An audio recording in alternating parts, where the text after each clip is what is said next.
resources for the life of me. And when you're when you're doing AWS resources.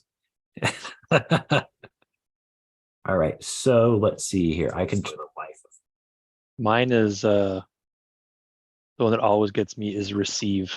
I always put the E in front of the I, even though when we were kids we learned I before E except after C, and except in the cases of neighbor and way, I think is what I learned how to do it. You won't believe mine. No, everyone. Health check so many times now that when I spell health, it always ends up in CH. Help Health check. Oh. Yeah, so that's a regression, I guess, for me. You don't want to know how I spell redshift. Yeah.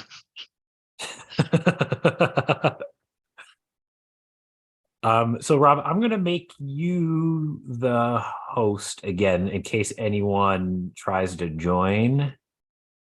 Okay. But I'm going to need then you to let me share my screen in one of these bizarro world permissional things. I'm just going to enable it right now so you can do it. Great. I'll just do that right now. We'll share that screen. And we'll make this do that. So resources is spelled incorrectly. Again, I tell you, man. This is what I've been doing, and my problem is it's my variable in a bunch of my run books. There we go, fixed. Yeah, and when it's your variable, and then like, why is this code failing? And it's like, oh, because I spelled it whatever I did there. Resources, yeah. Yeah. All right, we'll give people just in case anybody joins here another couple minutes.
All right, let's jump into things here.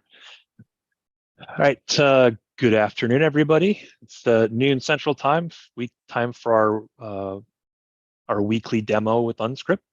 So today, as we did last week, and we'll continue doing for a number of weeks from now forward, is we set aside this 1 hour to do what we call let's think of it as a lunch and learn type scenario or situation.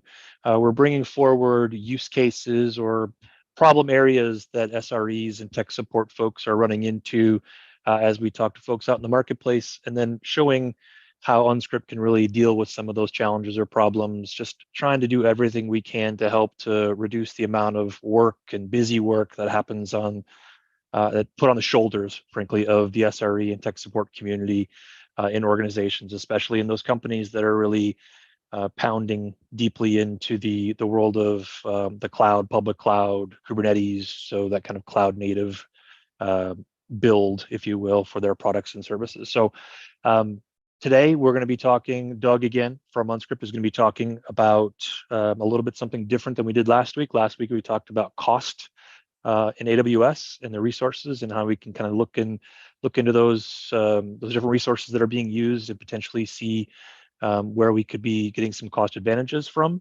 And then this week, we're actually going to dive back into AWS and look at the concept of tagging. And a lot of companies are looking at using tagging or are using tagging much more effectively in their infrastructure today, just for a variety of reasons. But Doug's going to go into that a little bit more and show you how unSkript really looks at this idea of tagging and helping organizations to, again, remove some of the busy work that's involved in and helping SREs and other folks in DevOps to more effectively use the resources that are available to them or shut them off if they're not being used in some way, shape, or form. So that's what we're going to talk about today, and Doug's going to lead us off and take us through it. So with that said, Doug, take it away.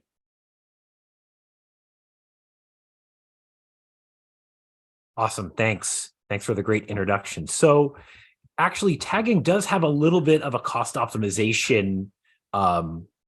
It can have a little bit of a cost optimization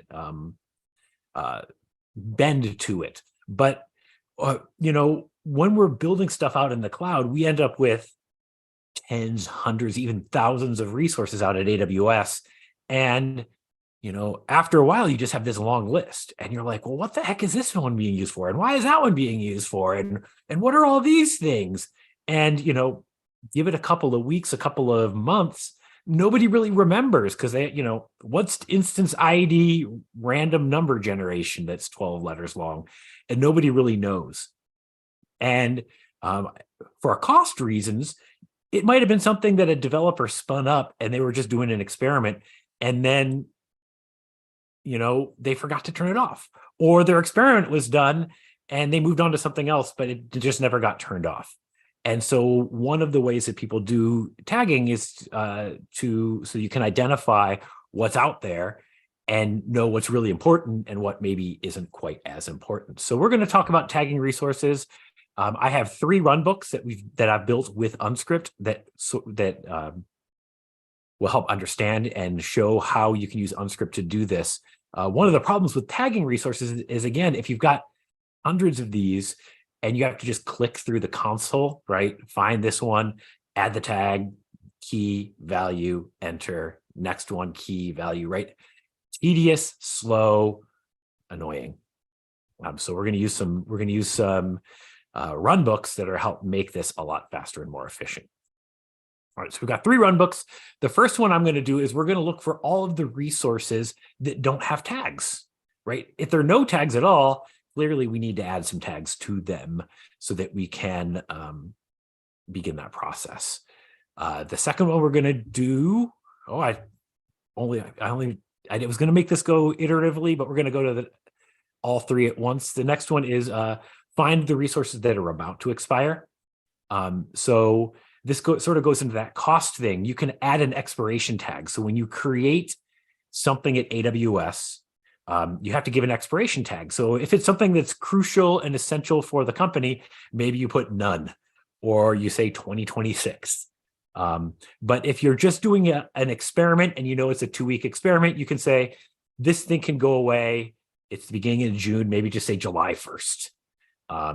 And so you give yourself, not quite 30 days, but a little more than you think you need. And then, July 2nd, that thing can just get deleted away because you'll be done with your experiment by then and it's not important. And then the last thing we're going to do is we're going to have a runbook that'll help you update tag values. So you could imagine, like, if there's an owner tag and you have all, who owns all of those resources, but somebody leaves the company, maybe you need to update that so it's not owned by guy or gal who just left. You want to update it to Doug or to Rob so that, hey, Rob, now you're the owner of this, right? So at least, you're aware that, this was owned by Sally and now it's owned by you because, Sally's no longer with the company. All right, so let's go through those runbooks because that's what we're here to do. Okay, so I am here in unSkript. And this first one we're going to look at, I'll just make the screen bigger here, is we're going to enforce tags across all resources. And so my input parameters here is that we're going to look in the region US West 2 in AWS. The tag we're going to look for is the owner tag, who owns these resources. And then if there is no owner, we can tag them with Doug. So let's just walk through it. Here's a description of what we're going to do. The first thing we're going to do is we're going to find all the resources that are missing that tag. So I'm going to run this, and it's going to make a call out to US West 2. We can actually go to the configuration here.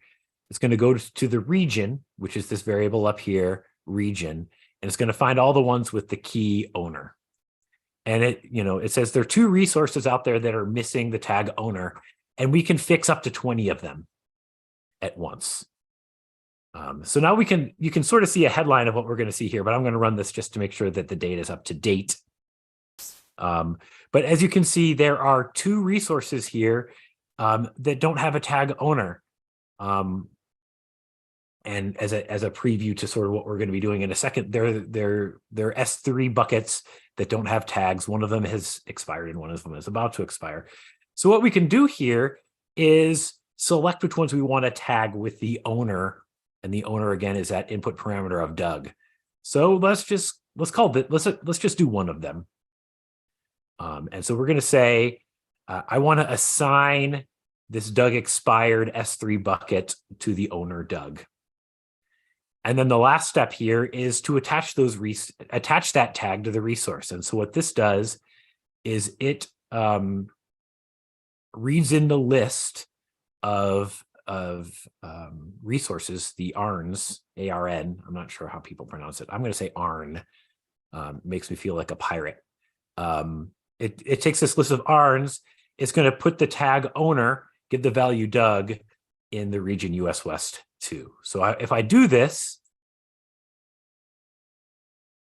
it will complete the process. And we can go back up to the top here and rerun this. And it'll just say there's only one resource missing the tag owner.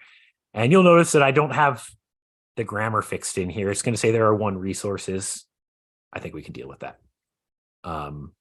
And when I run this now, it's only going to list that one because I have tagged that other resource, right? The one that was expired, I just tagged it. Now, this is running this manually, right? So now I'm attaching tags to the resources. The other way you could run this runbook is you could run it automatically. You could run this on a schedule and set up a schedule to run this. If that were the case, you would be running it automatically and you couldn't come in here and do the clicking and add resources. So this would run, nothing would be checked. So no tags would be attached to any resources. This would run and nothing would happen. But what would happen is this last one would run. And if I run this is going to send a message to Slack. And what it's going to say to Slack is, hey, there are X number of resources missing this tag in your AWS account. So if we come over here to Slack, it's on the wrong thing here, right? I just sent this, it's 1:14 Eastern. It says there are 1 resources missing the tag owner. Come back to this runbook to add the tags, right? So this is now something that you could run daily. If you're going to enforce that every single resource has an owner tag, you could run this daily and send an alert to the team that there are resources missing the tag, the owner tag. So Doug, just a question here. Yeah. For myself and the audience listening to this. The script that you had written above, or the text you had written above, was we can fix a max of 20. Was that just an arbitrary thing that you popped in there? Or was that something unique to the tool here? It is not unique to our tool. What it's unique to is actually this API that you use to AWS. When you're sending a list of ARNs with the key and value pair to the region, and AWS right here has a limit of 20. Okay. So if you had, 6,000 things without the owner and you wanted to assign them all to Rob, it would fail because you can't do 6,000 at a time. You can do 20 at a time. Okay. And then the second question that came up for me here was, as you're kind of going through this, this is very much as you said, you could schedule this to run, and then let's say 9 o'clock every night or something like that, it would then post message to Slack to say, hey, here are the resources that need to be fixed. go here to fix them. That's how this runbook has been set up. Is there ever a way that a runbook could be set up to automatically fix them so that you don't have to manually go in and click, as you've set it up here, click the the resource names to then add the tag of owner of Doug or whatever your remediation step is? Certainly, we could build a run book that says, here is the ARN, and I want to assign this to Rob, or I want to assign it to Doug. We could automatically assign everything to Doug, but in that case, like, it's sort of like the principle is you want to assign it in a way that is actually owned by the person who's building it. And if everything's assigned to me, that it's not exactly what we're trying to do. We're trying to actually say, like, Rob is building all this stuff in AWS. Why is it assigned to Doug? We don't want to automate it in a way that doesn't make sense. We want to make sure that it's, now, which is a classic kind of challenge within the SRE tech support world, which is, a lot of people talk about automating the remediation of problems, but in reality, a lot of organizations and people don't want that. They want maybe automated diagnosis of a problem, right. and then tell me what it is so that I can then go fix it myself, because I don't necessarily either trust the machine, or there's a little bit more work that has to be done to get somebody in this case to say, hey, I'm the owner, and maybe find who that owner is or what have you. So just a kind of a point there that I've heard quite a bit in the SRE community over the last couple of years for sure. Right. Yeah. I mean, if there's 20 devs on the team, we don't want to assign them all to Tom or to Jane. We want to make sure that Jane gets hers and Tom gets his, and that way, we understand what's going on. So that's sort of the reason why, in this case, we can send an alert saying, hey, there's a problem, go in and fix it. We could even change this to like list the different resources that are missing the owner tag. To maybe like help jog people's memory, like this one that was created. And some of them would be easy. Like in this example here, this one is called Doug, right? I think I know who owns this one because in the naming, it has the person's name. So, it could be that you run this, and if you have a naming convention for all of your resources, you could go in and be like, I'll just assign this one to Doug. I'll assign this one to Rob. I'll assign this one to Tom, right? And make your way through it that way. Okay. If you want to move on to the next one, that'd be great. Sure. So the second one is looking at resources that are about to expire. So it's going to look very similar to the runbook we just did.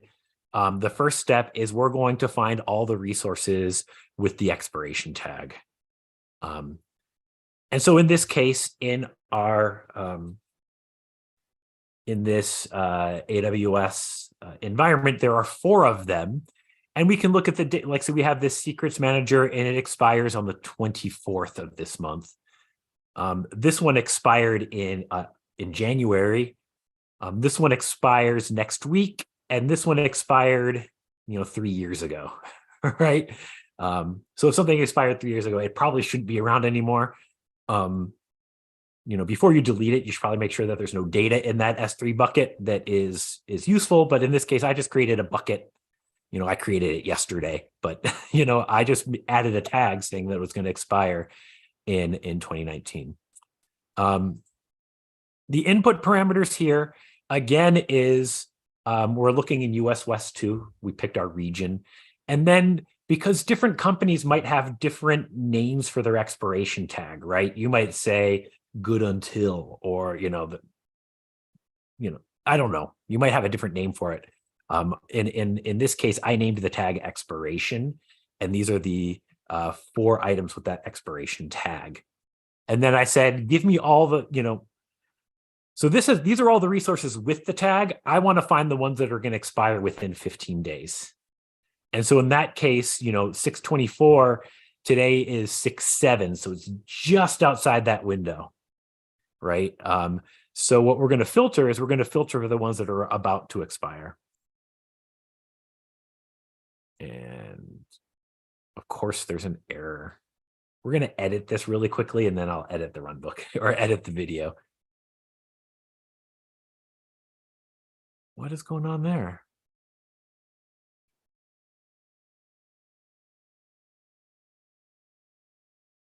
Oh, you know what it is? I know what it is. All right. Abhishek, here's that bug raising its head again. Oh, is the parameters missing? Yeah, it has it a default, but it didn't automatically send it to the runtime. Oh, okay.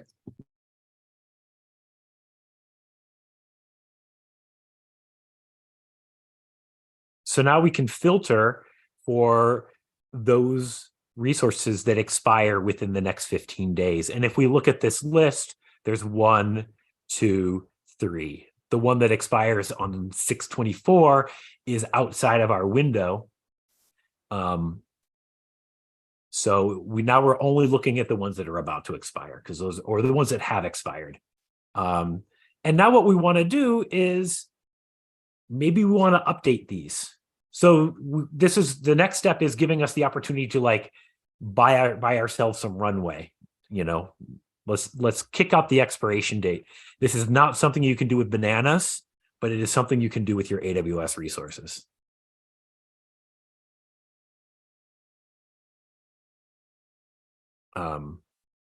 So what you can see here is now we have this list, but it's set up in a table, and now we've got a date picker. And so what's really cool about this is maybe we don't want this one to actually expire in 2019. So we can click the date picker, and we can say, let's let that one go to, let's let it go to November 2023. So what's happened now is that expiration list has now been updated, and this date is changed. This step is not really an important part of the runbook, but it's just neat to see that list, the expiring list, has dynamically updated. So I'm just going to run it so you can see that. Now you can see that Doug expired is expiring at 2023. So this action here in our unSkript runbook is dynamic, and any changes you make actually changes the output of this action. And so now what we can do is we can attach these tags to the resources. And so what's going to happen here is we're going to send this update. This one will be unchanged. This one will be unchanged. But this one is no longer, in the danger zone of, being expired. So I will run, what this one does is it's now going to loop through this list. So we have the expiration tag as expiration. We know the region. And it's going to iterate through our expiring list with the ARN or the ARN and the expires, which is this new date. So I'm going to run that. It's going to run 3 times because there's 3 items in that expire list. You can see here it ran 3 times. If we now go back up to the top and rerun this runbook again from the very beginning, we will again still have 4 items with the expiration tag, but we can now see that this one has been updated, right? This was expiring in 2019. It's now expiring in November of this year. If we find the resources that are about to expire and then build this table, now there are only 2 of them for us to look at. So we have now gone through and, rescued that resource from being on the expiration list. And, if you're on the expiration list, in theory, you're on the chopping block for being removed from the AWS instance. So this is how I would run this interactively.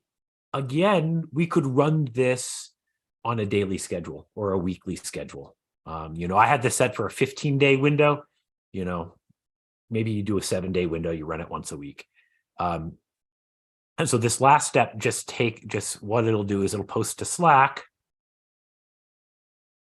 There are 2 resources that are going to expire in the next 15 days.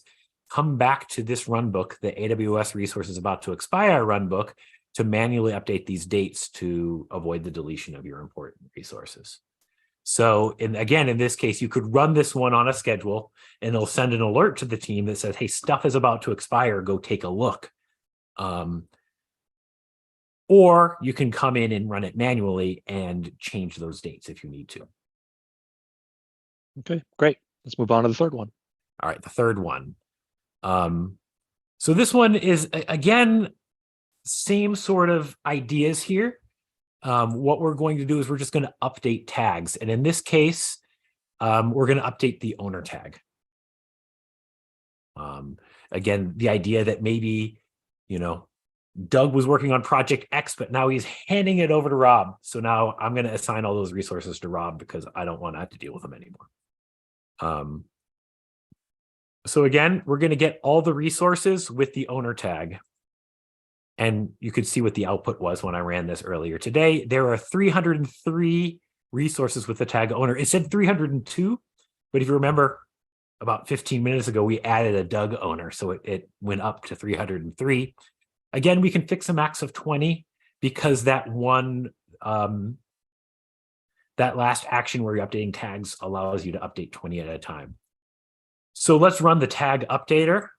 This is going to take a second because we're going to build a bunch of checkboxes and fields for 303 resources.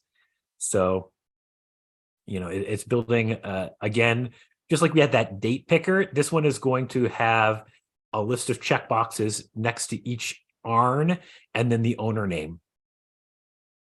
Right, so we can see all of them here. So who owns them? And then if we want, it says we can fix a max of 20 of them. And in this one, it won't actually let you pick more than 20. I can show you the code here. And I changed it for the video that it'll only let you select 5 entries. So if you actually look here, I have to run it again.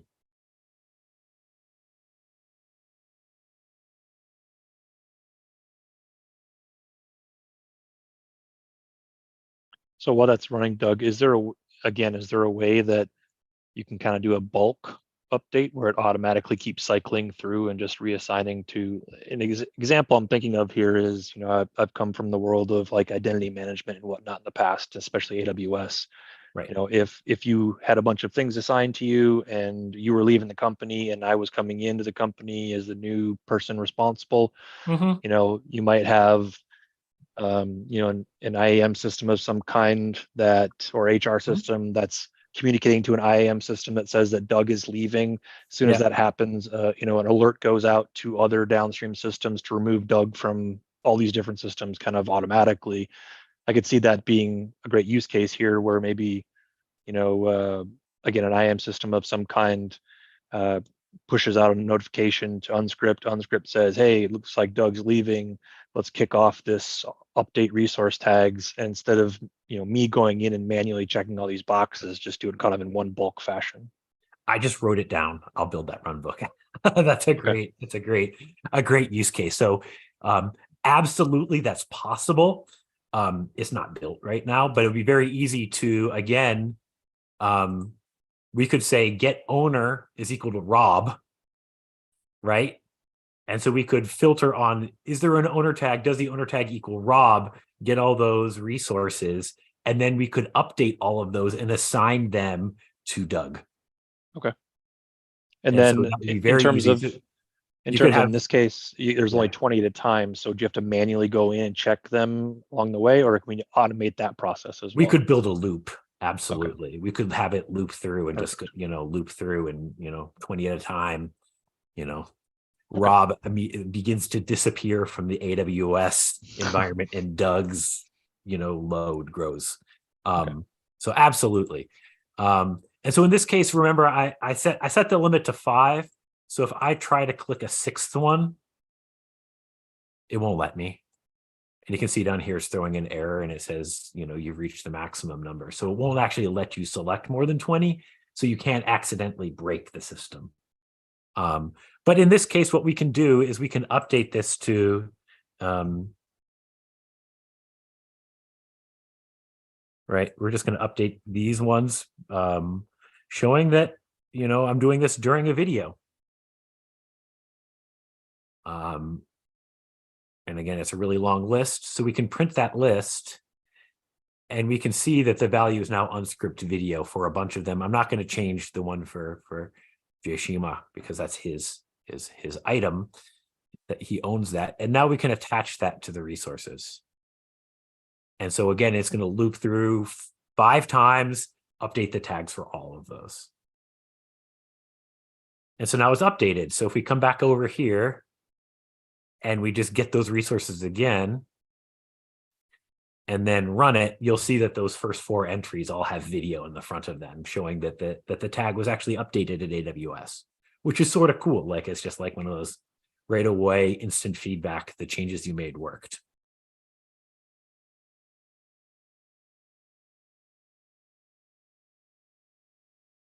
So there we go. We updated those tags. So, a bulk updater will be coming. And these run books are not actually in unSkript yet. They're not in our open source, but I am opening a pull request later this afternoon. So they will be in the open source and our SaaS offering in the next release. You're muted, Rob. Apologies. So that's it for today. I want to give a great thanks again to Doug for taking us through a couple different run books here to solve some real challenges that we're seeing out in the wild around tagging and updating tags and resources and owners, so that organizations not only can be more secure in certain situations, but just also for cost optimization reasons as well in the organization that they're working in. So thanks for everybody for joining. And hope all the questions, the questions, if you do have questions after the fact here, please drop them into the YouTube video that'll be on our YouTube channel, and we'll get to those and get answers back to you as soon as possible from those comments and questions. We'll be back here again next week, same time, same day, Wednesday at noon Central Time, with a new topic for next week to again help folks in the SRE and tech support space just reduce the overall load of busy work that they have on their plates every single day. So thank you everybody for joining.